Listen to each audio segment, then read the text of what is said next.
Bonjour mesdames et messieurs, nous sommes au commencement du spectacle de la foi. Avant la parole de la foi, la parole de tendresse, il y a une parole que je voudrais partager avec vous. L'homme de Dieu, la personne qui aime Dieu, la femme qui aime Dieu, elle doit être une personne attentive. Toute personne attentive, elle reste comme branchée sur ce qui est autour d'elle. Et ce n'est pas tout ce qui vient dans sa vie, ni tout ce qui est offert pour nous, qui très souvent est de Dieu. Comment peut-on savoir ce qui est de Dieu et ce qui n'est pas de Dieu? C'est par les fruits que cela produit. Si je reçois quelque chose qui apparemment est bon, mais provient d'une source dont je sais qu'elle n'est pas sûre, je ne dois pas l'accepter. À présent, quand parvient la nouvelle au fond de mon cœur, qu'il est possible d'inverser le processus d'infirmité de mon cœur, qu'il est nécessaire, qu'il est possible d'inverser le processus de misère, le malheur que ressent une personne, comme sont nombreuses les personnes qui aujourd'hui sont déprimées, très déprimées parce qu'elles n'ont pas obtenu une porte de travail décente, mais la personne, quand on ne l'a pas encore obtenue, elle doit rester branchée sur Dieu, parce que Dieu possède une porte large pour nous. Et quand est-ce que nous entrons par cette porte large? Quand nous acceptons la parole de Dieu, nous la mettons en pratique et que nous mettons à vivre victorieusement.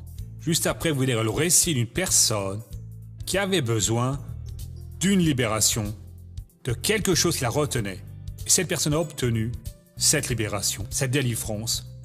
Nous montrons l'exemple d'un fait qui peut se produire dans votre vie et dans la mienne.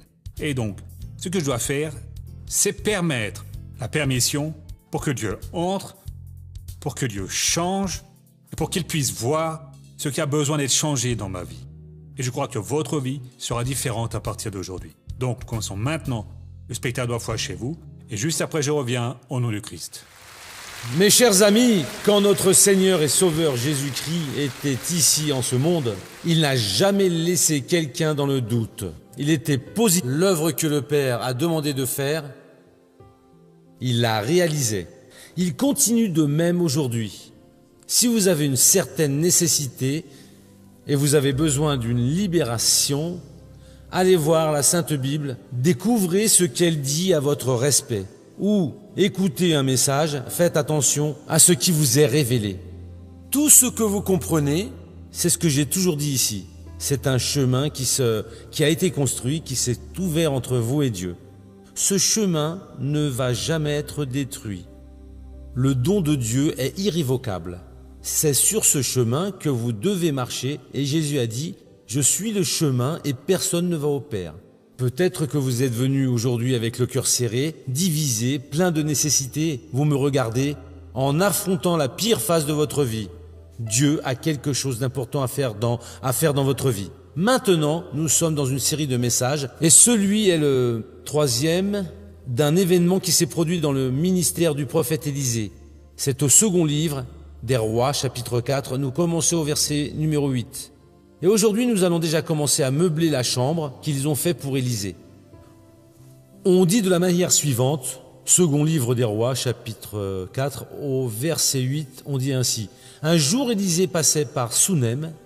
Il y avait là une femme de haut rang qui le pressa d'accepter à manger.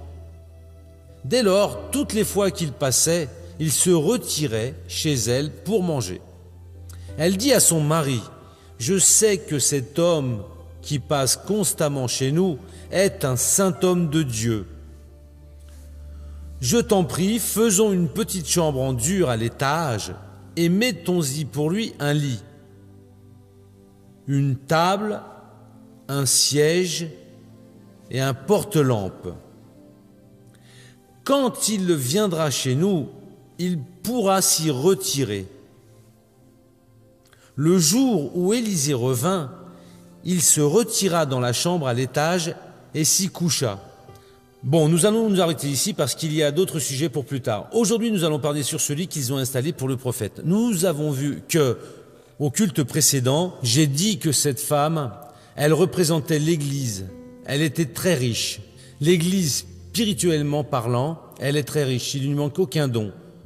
Tous les dons que Dieu possède, toutes les vertus, il les a données à l'Église. Le chef de l'Église, c'est Jésus. Et Jésus a dit « Toute autorité m'a été donnée dans le ciel et sur la terre ». Et donc cette femme symbolise l'Église. Élisée allait là pour manger le pain et elle l'a observé.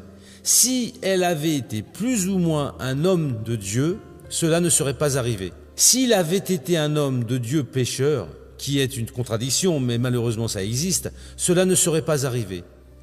Mais il était un saint homme de Dieu et elle l'a observé. Qu'est-ce qu'il allait faire là-bas? Il allait manger le pain.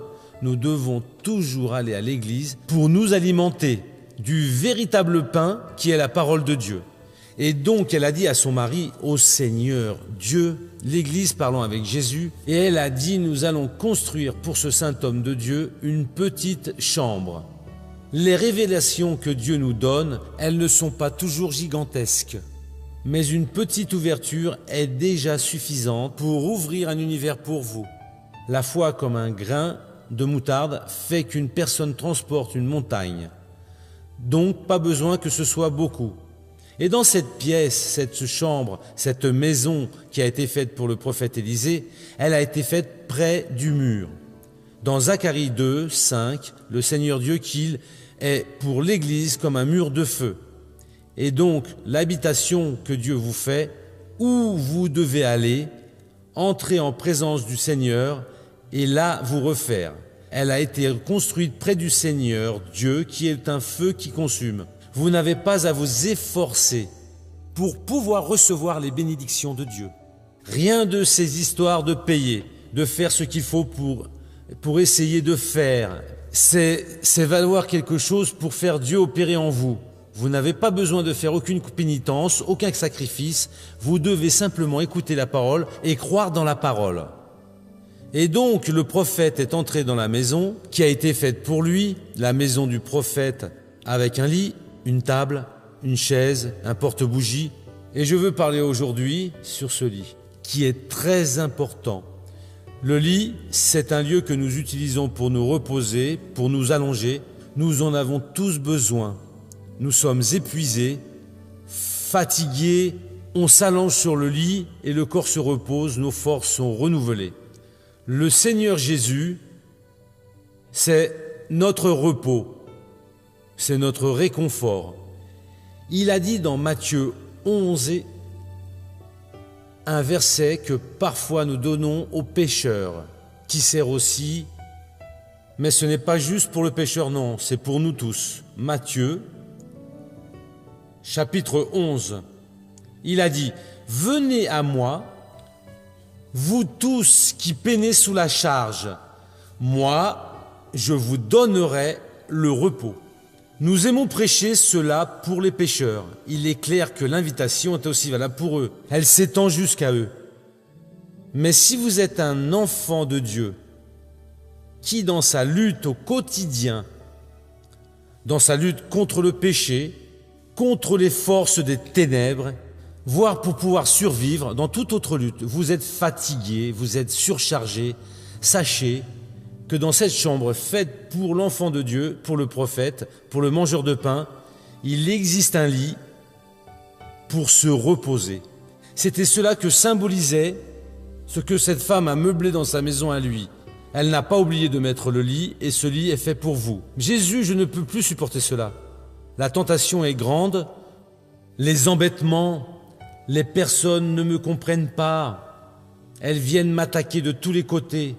J'ai besoin de Jésus, de ta présence maintenant. Et vous allez entrer alors devant Dieu, et là vient l'onction de Dieu. Et qu'est-ce qui se produit? Allons à Ésaïe, au chapitre 28, versets 11 et 12. C'est par des lèvres étranges ou langue étrangère, il y a une traduction qui dit balbutiante. Eh bien, c'est par des lèvres balbutiantes dans une autre langue, langue étrange, que le Seigneur qu'il parlera à ce peuple. Il leur avait dit, voici le repos, laissez se reposer celui qui est épuisé. Voici la trêve. Mais ils n'ont pas voulu écouter. C'est la même chose, ils n'ont pas voulu écouter, d'accord. Mais quand vous êtes entrés en présence de Dieu et que vous êtes en communion avec le Seigneur, pour cela, chrétiens, il faut rechercher le baptême avec le Saint-Esprit.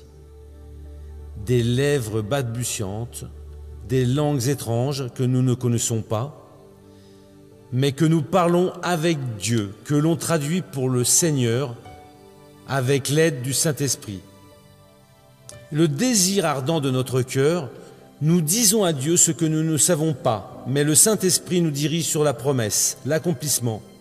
Alors ces lèvres balbutiantes, il semble que la personne est en train de bégayer quand elle se met à parler en langue, et des langues étranges, certaines fois même de la terre, et d'autres fois celle des anges, qui est un don que nous recevons quand nous sommes baptisés dans le Saint-Esprit.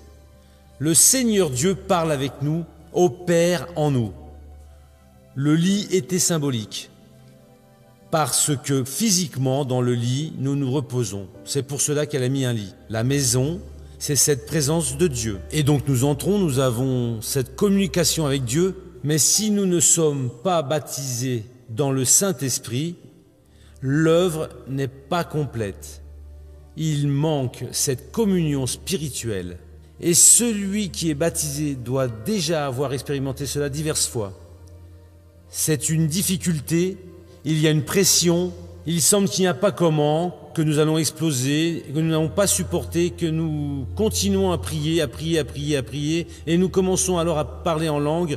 Notre esprit devient plus lucide qu'il ne l'a jamais été. Il n'y a pas ces histoires d'être envahi, rien de cela n'est la vérité. Et alors nous parlons avec Dieu, nous allons dans cet endroit frais. Et donc sur d'autres lèvres, c'est sur des lèvres étranges, par d'autres lèvres, eh bien c'est par des lèvres balbutiantes ou étranges ou dans une autre langue, une langue étrange qu'il parlera à ce peuple. Si vous n'êtes pas encore baptisé, missionnaire je ne suis pas. Vous savez, je ne veux pas m'engager dans une religion, mais ne vous engagez en aucune religion. Réellement vous avez raison, mais engagez-vous avec Dieu. Vous avez besoin d'avoir ce contact avec lui. Et le baptême avec le Saint-Esprit est une bénédiction pour nous tous. Il est nécessaire que vous soyez baptisés avec le Saint-Esprit, parce que c'est par les lèvres balbutiantes dans une autre langue que le Seigneur va vous donner du repos. Dans le cas contraire, vous prenez une partie du repos. Et alors, mon ami, l'ennemi sait faire une pression. Il sait faire une œuvre telle qu'il semble qu'il n'y a plus d'issue. Mais vous entrez devant Dieu. Dans cette petite chambre, vous vous ouvrez. Vous êtes sur ce lit spirituel, vous recevez la rénovation et vous devenez une bénédiction complète. Au psaume 23, dans le verset 2, le premier dit « Le Seigneur est mon pasteur ». Ici, David est en train de faire une affirmation et que si le Seigneur est aussi votre pasteur, vous allez découvrir que cela fonctionne pour vous. Le Seigneur est mon berger, je ne manquerai de rien. S'il n'était pas le pasteur de David, il manquerait de tout. Il me fait coucher dans des verts pâturages. Il était une brebis. La brebis qui est conduite par le pasteur pour s'allonger dans les pâturages verts. Des prés verdoyants, des prés pour se reposer. C'est une brebis qui est bénie, et il dit encore plus ici, il me dirige vers des eaux paisibles. C'est le fait que Dieu guide la personne. Il restaure ma vie. Il me conduit sur les sentiers de la justice à cause de son nom. Bon, qu'est-ce que je veux vous dire de plus? Ce lit est ici symbolique. C'est la présence de Christ dans votre vie. Quand vous avez ici cette présence du Seigneur Jésus, quand vous entrez dans cette chambre, mon frère, à ce moment-là, Dieu vous visite. À cet instant-là, Dieu vous bénit. À ce moment-là, vous obtenez la libération complète. Donc la femme était sage. L'Église, dont le cerveau est Jésus, cette institution, avec le mari, qui est le Seigneur Jésus, a créé près du mur cette maison et a placé ce lit pour que vous vous reposiez. Et donc tout cela, c'est parce que Jésus veut vous reposer. Vous tous venez à moi, ce n'est pas juste ceux du dehors, non, ceux de la maison qui sont fatigués et opprimés. Il a été positif et je vous soulagerai. Venez à moi, vous tous qui peinez sous la charge, moi je vous donnerai le repos. Venez à moi, vous tous qui peinez sous la charge, je vous donnerai la solution au problème que vous avez. Venez à moi, vous tous qui êtes perdus, et je vais vous remettre sur le bon chemin. L'invitation est faite. Celui qui a du bon sens va et Dieu va le bénir. Amen. Allons au feuilleton de la vie réelle.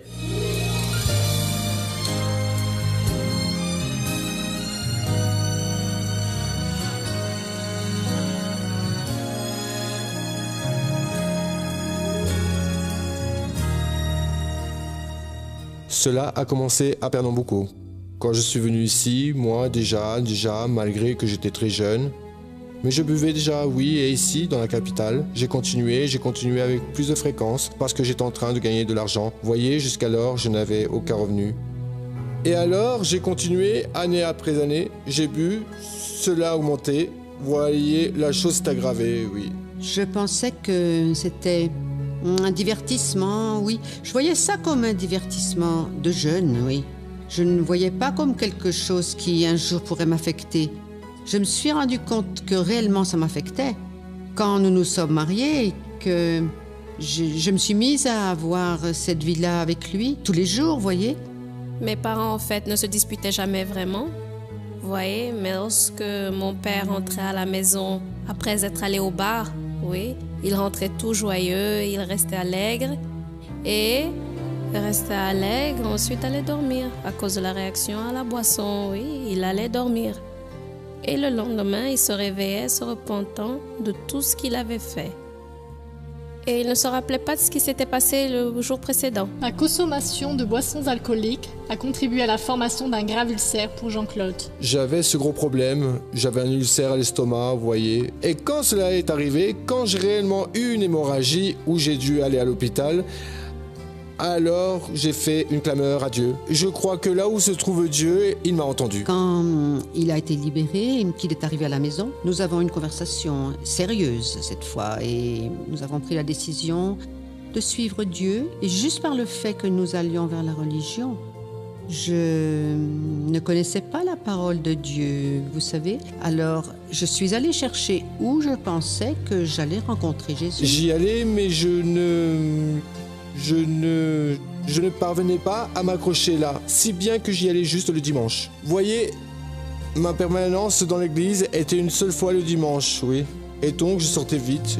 J'assistais à cette cérémonie, oui, à ce culte, d'accord. Mais là, je sortais souvent. Des fois, je n'allais même pas à la maison. Je m'arrêtais au bar et je restais là un moment. Vous voyez, cela s'est produit plusieurs fois comme cela. Jusqu'à ce qu'un jour, j'ai vu le missionnaire à la télévision parlant de Jésus. Et ce moment-là m'a réveillé grâce à Dieu qui m'a illuminé. La parole de Dieu m'a illuminé. Cela a marqué le début où j'ai commencé à fréquenter l'église internationale de la grâce de Dieu. Et est venue la libération. À cause de sa conversion à l'évangile, Jean-Claude rencontre des problèmes avec son épouse. J'ai pensé que Dieu était en train de nous séparer. J'ai déclaré, je peux voir que Dieu... Oui, Dieu est en train de nous séparer. J'ai demandé à Dieu, oui. Dieu, c'est... Il est écrit que j'ai commencé à entendre l'évangile, oui, et il est écrit que crois au Seigneur Jésus et tu seras sauvé, toi et toute ta maison. J'ai placé cette parole au fond de mon cœur. Quelques jours avant, je pense qu'une semaine avant, j'ai réellement prié. Alors j'ai dit, Dieu, mon épouse, vous savez, je m'en vais à un endroit et elle s'en va à un autre. Nous sommes en train de nous séparer. Cela devient très difficile et je veux qu'elle vienne avec moi, oui. Jean-Claude croit alors au changement de son épouse et l'invite à participer au culte pour son baptême. Et en arrivant à l'église, nous avons assisté à la réunion qui était avec le pasteur James. Cette réunion nous a beaucoup marqués. Vous voyez, et après, il y a eu son baptême. Et je me suis décidée ce jour-là, j'ai beaucoup aimé. La promesse que toute la famille servirait le Seigneur a été accomplie. Désormais, Dieu agirait d'une autre façon dans ce foyer. J'ai commencé à sentir des symptômes différents. Mes règles qui venaient normalement ont commencé à venir 2 jours de plus que cela devait être. Vous voyez, le médecin fait des examens. Il a dit que j'avais 2 kystes de 8 cm chacun, et que ce serait nécessaire une opération. Et alors, elle a commencé à prier, nous avons commencé à prier. Décidé de faire un examen normal, visuel, vous voyez. Alors il a dit, chère Odile, vos 2 kystes, madame, se sont transformés en liquide à l'intérieur de vous. Donc vous n'avez pas besoin de faire tout examen, ni rien prendre, ni faire d'opération, madame, tout est normal. Gloire à Dieu pour cela, un miracle de plus dans notre vie, au nom du Seigneur Jésus. Béni soit Dieu. Déoclésio, ça fait combien de temps que vous avez cessé de boire de l'alcool? Ça fait déjà plus de 15 ans. Plus de 15 ans. Vous sortez de l'église, vous alliez à nouveau au bar? C'est ça. Très souvent, cela s'est produit. Jusqu'à comprendre la parole de Dieu. Exactement. Là, ça a été la libération. Attendez un peu, ce ne sont pas exactement 15 ans. Je pense que c'est un petit peu moins. C'est moins? C'est bien moins, c'est bien moins. Maintenant, je ne sais pas la date certaine. Mais ça fait déjà plusieurs années, oui. Oui, c'est certain. Je vous dis toujours la chose suivante, mes frères. Pour la personne ne suffit pas juste le conseil. Pour quelques-uns peut-être que le conseil améliore un peu.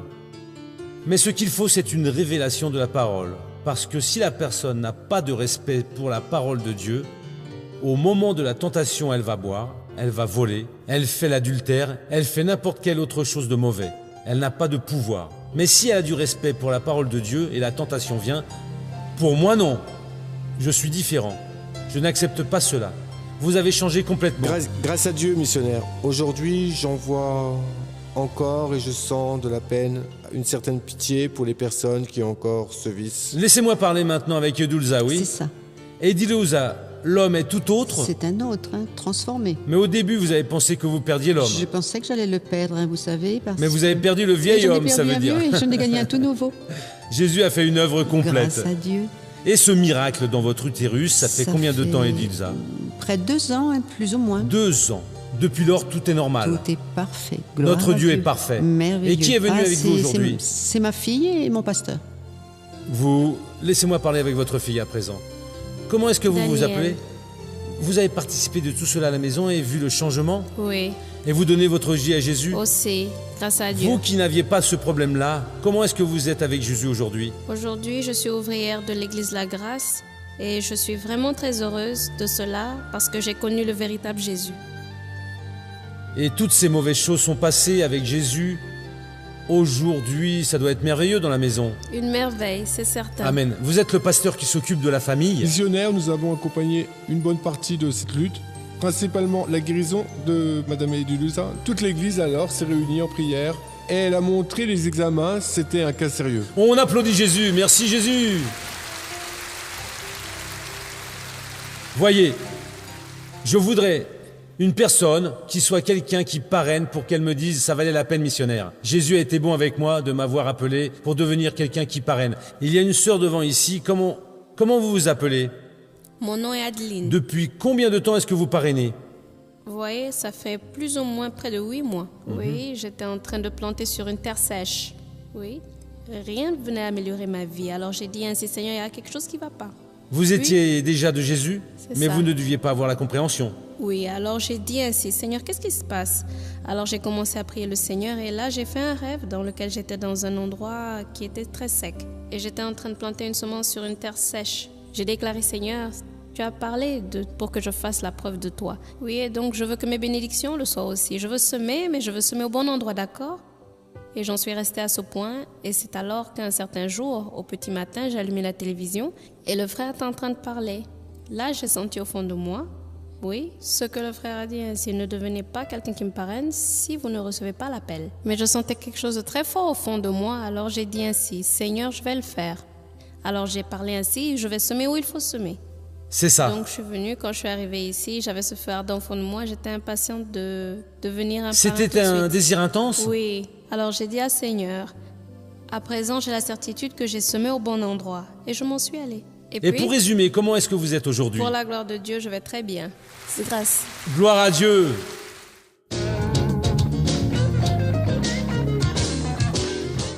Missionnaire, dans le livre 1er de Samuel 28, on nous relate le fait que Saoul est allé chercher une pitié, une voyante, et il lui a demandé à avoir un contact avec Samuel. Cette personne qui apparaît à Saoul était réellement Samuel ou pas? La Bible dit comment le fait était considéré à l'époque. Là, nous avons plusieurs leçons. Un, que Saoul avait fait, avait demandé de tuer tous les ensorceleurs de la terre. Mais le jour où il a voulu en trouver un, il l'a trouvé. Et donc, il n'a pas réussi à éradiquer complètement le mal. Et nous ne devons tuer aucun ensorceleur. Nous devons conduire l'ensorceleur à la lumière, ôter la personne des ténèbres. Et arrivé là, il a dit, il avait d'autres vêtements, il était transfiguré. La sorcière d'Endor qui a été appelée, elle a alors fait l'invocation. Et quand elle a vu Samuel, vous m'avez trompé, vous êtes Saoul tel. Il a promis qu'il n'allait pas la tuer. Là, c'est un détour que le démon emploie. Parce que ce n'est pas Samuel en aucune façon qui est apparu. Parce que celui qui descend de la sépulture, dit la parole de Dieu, jamais ne retournera à la surface de la terre. Aux hommes est ordonné de mourir une seule fois. Vient ensuite le jugement. Les morts ne savent plus rien. Laissez-moi prier pour ceux qui sont à la maison et ça sert pour vous aussi. Père, je prie à présent pour cette personne qui a besoin de se reposer de la souffrance que la maladie a entraînée. Ayant, ô Dieu, sa maladie de détruite maintenant, cette personne qui rencontre des problèmes financiers gigantesques, pour la personne qui a un grave problème conjugal, et pour cet autre qui pense même à détruire sa propre vie, étends donc tes mains à présent, Père, et retire ce nuage, et réveille cette personne en opérant dans sa vie. Je t'en prie et je remercie au nom de Jésus, et vous tous dites merci beaucoup Seigneur. Bien, nous sommes maintenant de retour pour le final de cette émission. Vous avez vu quel beau témoignage, comment cette personne a obtenu une libération. Je vous demande, est-ce que Dieu vous traiterait d'une façon différente? En aucune façon.